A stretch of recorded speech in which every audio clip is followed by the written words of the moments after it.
guess, given how well Coach ran it on NC State, this is a pretty big challenge up front. Yeah, this will be the most physical team that we've played. They've got physical mindset.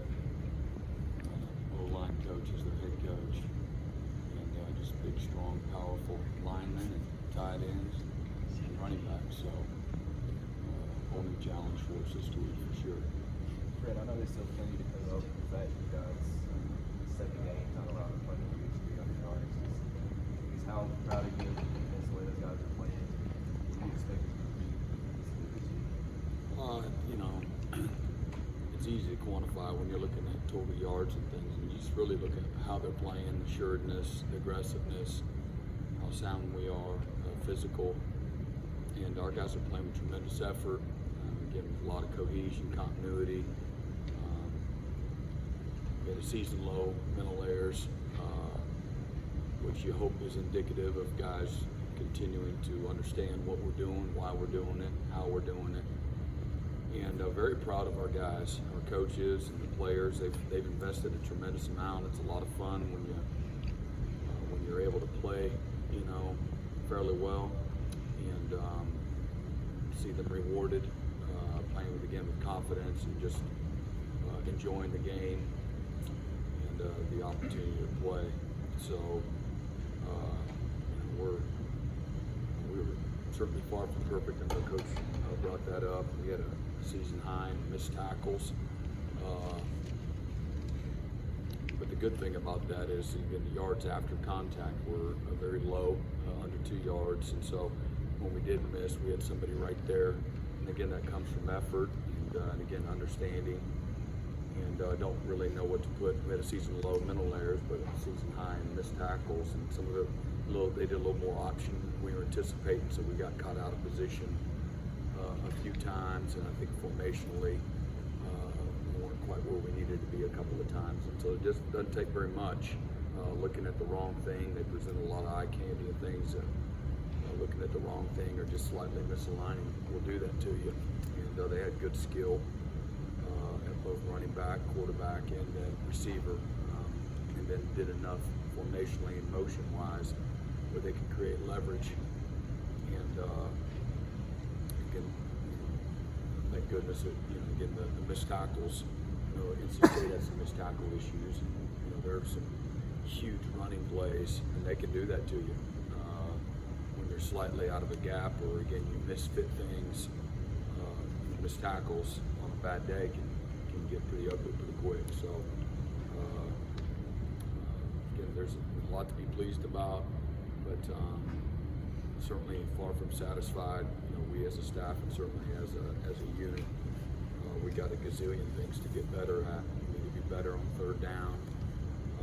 We need to be more sound in formation adjustments, and we got to get a little bit better just in about everything that we're doing. You know, we gave up 500 to 3D deep ball, which can't happen, and so there's a variety. We missed a few more sacks on block guys, just coming scot-free. And you gotta capitalize if you're going to be a great player, a great unit. You know, when you got some layups, and we missed plenty of layups, you know, on Saturday. Our guys have a wonderful attitude. It's been a year ago.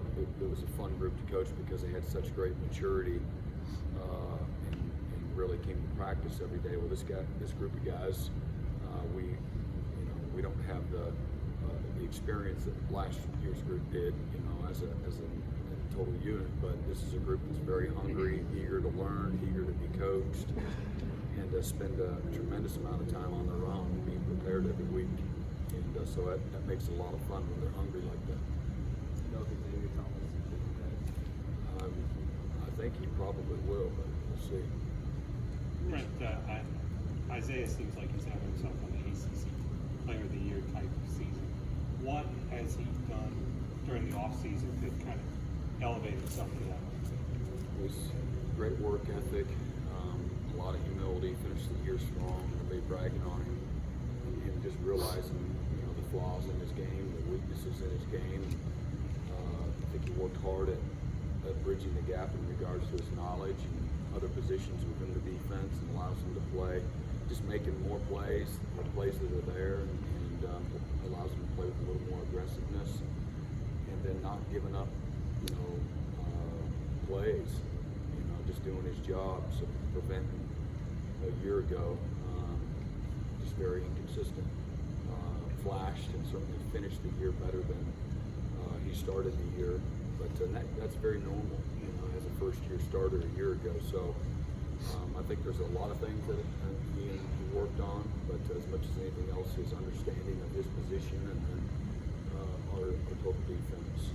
And again, he's got tremendous work ethic, and I think he's put in a lot more time. I'll be the first to tell you, just studying the game, studying the game plan, and understanding it from a coach's perspective as much as he can. He told us that he's sometimes his biggest critic out there. Do you have to get with him sometimes and say, hey, listen, No. get out of your own head? No, I'm pretty hard on him. I usually agree with him.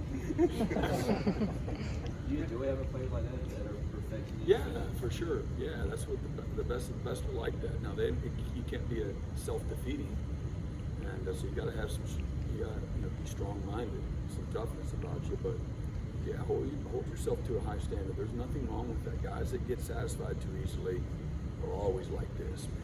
So it's a great quality to have, and I wish more guys had it. He was a little under the radar recruiting you, but there's one where you're like, wow, this guy's got a chance. When he showed up and started running around in fall camp, just how aggressive, I thought, just how aggressive he was. A lot of young guys will come in and they're just timid. And nickname him Twinkle Toes to make him mad. You kind of run around stuff, and I'm just trying to charge him up. It works. It's easy. It's really easy. At Georgia Tech a year ago, I didn't play him. I started Jalen Williams, and he got mad. I didn't think he was ready. I wouldn't have done it if I had thought he was ready, but I just didn't know. Now out in the field, he'll run and strike, but he's really developed to an all-around player. So he can, as we know, can play in the A gap, play in the slot, play in the middle of the field. But when he first got here, he was a runner and a hitter from the get-go. Very, very aggressive. How do you respond when you get started? He was very mad. Yeah, he was angry. So, Is he as versatile a just guy? got the game up. Is he as versatile a guy as you've had? Yeah, he is. And it's not just that he has the athletic ability to do it, but also the precision, the fundamentals, the understanding, the skill to be able to play a variety of those spots. The fact that he plays, he can kind of play everywhere. What do you kind of see in the next level? You don't care about that at all. I want him to go and have success. That's for them to figure out. Do you recall ever having somebody who lined up in so many No, I've had some guys that go a couple different spots. And, Kayvon is probably our next most versatile guy. It's one thing to have skill, but you got to have, again, a knowledge and an instinctive base to you that, oh, okay, I got it. And then some of that can be developed. I would say Isaiah, over some time, that developed to that. But he had to kind of master one thing first, and then start, experimenting with him at some other spots. Kayvon, his first year, we played in 3 spots. Tremendous versatility, instincts, the physical toughness that goes along with that. You see Kayvon lining up over 300-pound guards this year at times, and having great success.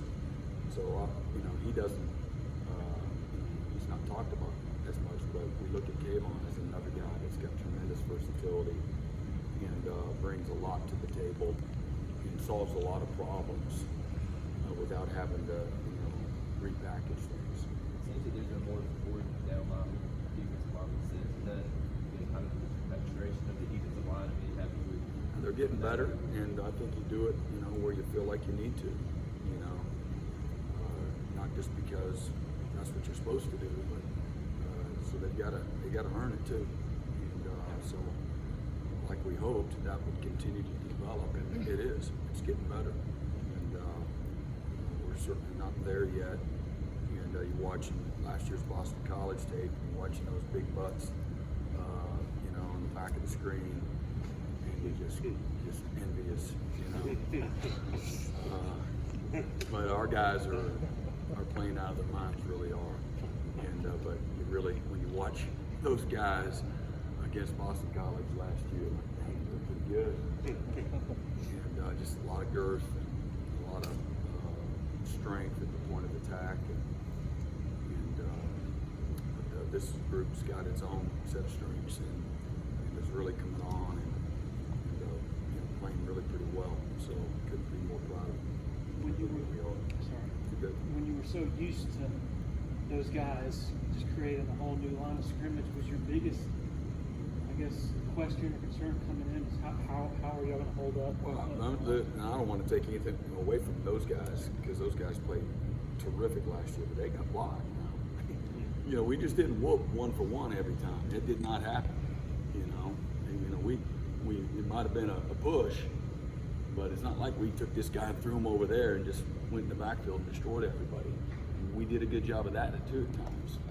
But so I don't want to all of a sudden nobody else made any plays because they took all the plays. They did a great job, man, helping other guys make plays. But I don't even know what your question was. But I was just curious how much of a question in your mind coming into the year was how are we going to hold up in the line of scrimmage? These, I guess, yeah, newer it's lighter fair to guys. say. I mean, we lost 5. Plus, you had signed Josh Belk, you had signed Jabril Robinson. You can't just keep losing guys and everything's going to be fine. It's not. Or again, or register more guys that you lost that really should all been there. So you just start counting them up, and you lost 6 linebackers. That's a bunch of dudes. I think that's give or take around 14, 15 guys that were 2 deep guys. All of them gone. All of them. So that's dang right, concerned going into the year. With that in mind, the VC guys bringing such a diverse offense, that multiple tight end package, and a lot of eye candy like you like to speak of. What do you tell that linebacker and safety group this week? We're going to play a lot of ABB packages.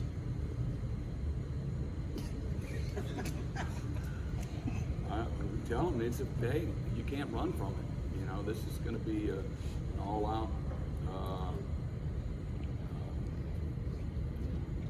street fight. These guys can't hide, and you can't run away from it. You got to be able to attack people. You got to be able to hold point. You got to be able to knock people back. You got to fit the run. And they make it really hard because they've got tremendous play action passing game. That you got to be. They're going to keep you honest. Attack your edges with jet sweeps. You get all those condensed sets, and so they get you down in there tight, and they're athletic, and they can reach you and get outside with some of their outside run game and their sprint game and their boot game, and create short edges, and so they got a really nice complementary system, and but they got big, strong, physical guys that love to grind you up. So our guys are going to have to. We got to get healthy, and we got to have a heck of a week, and it just presents another huge challenge for us. And it seems like every time we line up against somebody, the strength of what they do is the guys we're lining up against, and it's fun. But again, it's going to be a great challenge. I mean, you've had evidence this year that your guys are up to the street fight. I mean, Texas A&M has athletes, Florida State has athletes, North Carolina. You guys have handled yourself well in those situations most of the time. Right. I mean, our guys are tough. We've shown toughness, and we've shown effort, and we've shown physicality. And these guys are going to try to pound you into oblivion, and they're just going to try to wear you out. They do it with tempo, and multiple formations, and a lot of eye candy. So they really force you to play with tremendous discipline and physicality every snap. So it's going to be fun.